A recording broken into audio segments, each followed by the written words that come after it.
Chapter 20. The Third Miracle.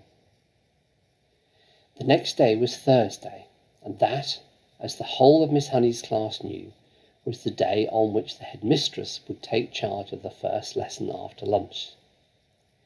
In the morning, Miss Honey said to them, "One or two of you did not particularly enjoy the last occasion when the headmistress took the class, so let us all try to be especially careful and clever today.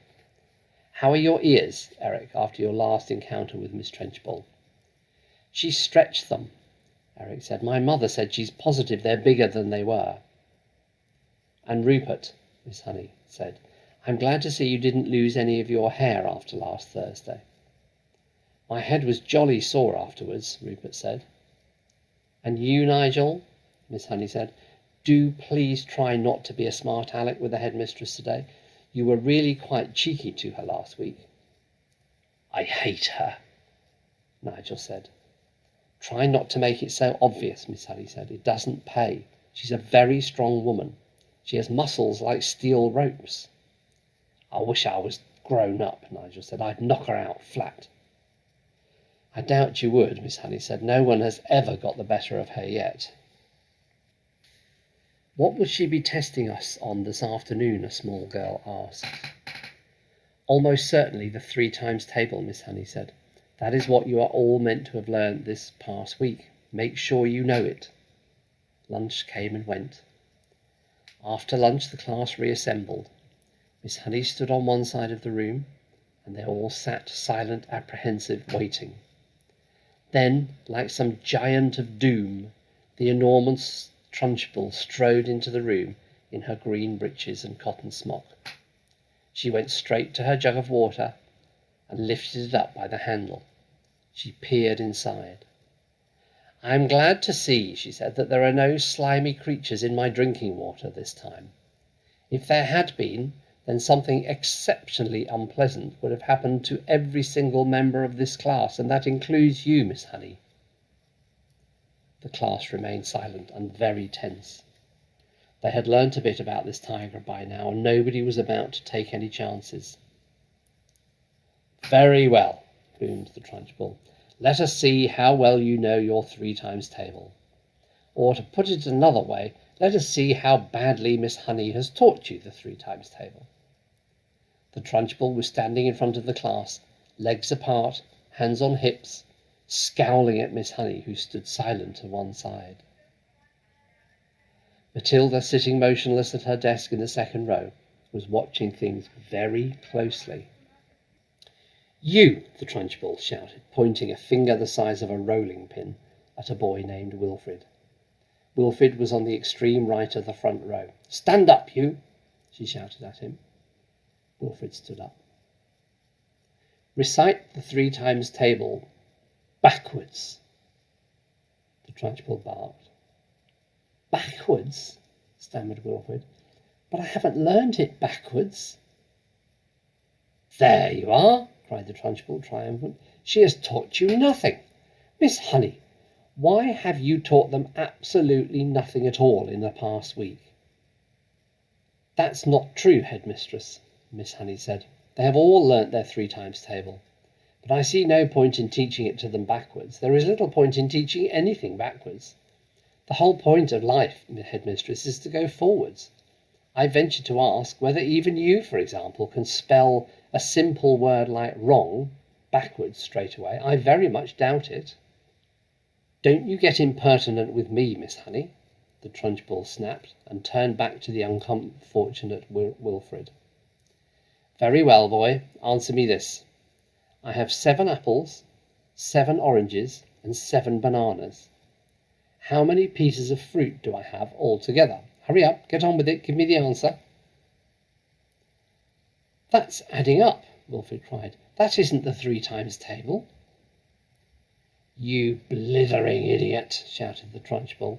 "You festering gumboil. You flea-bitten fungus. That is the 3 times table. You have 3 separate lots of fruit, and each lot has 7 pieces. 3 sevens are 21. Can't you see that, you stagnant cesspool?" "I'll give you one more chance. I have 8 coconuts, 8 monkey nuts, and 8 nutty little idiots like you. How many nuts do I have altogether? Answer me quickly." Poor Wilfrid was properly flustered. "Wait," he cried. "Please wait. I've got to add up 8 coconuts and 8 monkey nuts." He started counting on his fingers. "You bursting blister," yelled the Trunchbull. "You moth-eaten maggot. This is not adding up. This is multiplication. The answer is 3 8s. Or is it 8 3s? What is the difference between 3 8s and 8 3s? Tell me that, you mangle little wurzel, and look sharp about it." By now, Wilfrid was far too frightened and bewildered to even speak. In 2 strides, the Trunchbull was beside him, and by some amazing gymnastic trick, it might have been judo or karate, she flipped the back of Wilfrid's legs with one of her feet, so that the boy shot up the ground and turned a somersault in the air. But halfway through the somersault, she caught him by an ankle and held him dangling upside down like a plucked chicken in a shop window.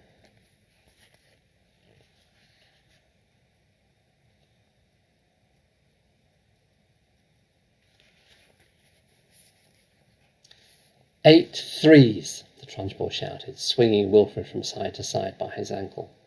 8 3s is the same as 3 8s, and 3 8s are 24. Repeat that." At exactly that moment, Nigel, at the other end of the room, jumped to his feet and started pointing excitedly at the blackboard and screaming, "The chalk! The chalk! Look at the chalk! It's moving all on its own." So hysterical and shrill was Nigel's scream that everybody in the place, including the Trunchbull, looked at the blackboard. And there, sure enough, a brand new piece of chalk was hovering near the grey-black writing surface of the blackboard. "It's writing something," screamed Nigel. "The chalk is writing something." "What the blazes is this?" yelled the Trunchbull. It had shaken her to see her own name being written like that by an invisible hand. She dropped Wilfrid onto the floor, and then she yelled at nobody in particular, "Who's doing this? Who's writing it?" Can you see? It says Agatha. The chalk continued to write. "Agatha, this is Magnus. This is Magnus." Everyone in the place heard the gasp that came from the Trunchbull's throat. "No," she cried, "it can't be. It can't be Magnus." "It is Magnus, and you'd better believe it." Miss Honey, at the side of the room, glanced swiftly at Matilda. The child was sitting very straight in her desk, her head held high, her mouth compressed, and her eyes glittering like 2 stars. "Agatha, give my Jenny back her house." For some reason, now everybody turned to look at the Trunchbull. The woman's face had turned white as snow, and her mouth was opening and shutting like a halibut out of water, and giving out a series of strangled gasps. "Give my Jenny her wages. Give my Jenny the house. Then get out of here. If you don't, I will come and get you. I will come and get you like you got me. I am watching you, Agatha." The chalk stopped writing. It hovered for a few moments, and then suddenly it dropped onto the floor with a tinkle and broke in 2. Wilfrid, who had managed to resume his seat in the front row, screamed, "Miss Trunchbull has fallen down. Miss Trunchbull is on the floor." This was the most sensational bit of news of all, and the entire class jumped out of their seats to have a really good look. And there she was, The huge figure of the headmistress stretched full out on her back across the floor, out for the count. Miss Honey ran forward and knelt beside the prostrate giant. "She's fainted, she's out cold," she cried. "Someone go and fetch the matron at once." 3 children ran out of the room. Nigel, always ready for action, leapt up and seized the big jug of water. "My father says cold water is the best way to wake up someone who's fainted," he said. And with that he tipped the entire contents of the jug over Trunchbull's head. No one, not even Miss Honey, protested. As for Matilda, she continued to sit motionless at her desk. She was feeling curiously elated. She felt as though she had touched something that was not quite of this world, the highest point of the heavens, the farthest star. She had felt most wonderfully the power surging up behind her eyes and gushing like a warm fluid inside her skull, and her eyes had become scorching hot, hotter than ever before, and the things had come bursting out of her eye sockets, and then the piece of chalk had lifted itself up and had begun to write. It seemed as though she had hardly done anything. It had all been so simple. The school matron, followed by 5 teachers, 3 women and 2 men, came rushing into the room. "By golly, somebody's floored her at last," cried one of the men, grinning. "Congratulations, Miss Honey." "Who threw the water over?" asked the matron. "I did," said Nigel proudly. "Good for you," another teacher said. "Shall we get some more?" "Stop that," the matron said. "We must carry her to the sick room." It took all 5 teachers and the matron to lift the enormous woman and stagger with her out of the room. Miss Honey said to the class, "I think you'd all better go out into the playground and amuse yourselves until the next lesson." Then she turned and walked over to the blackboard and carefully wiped off all the chalk writing.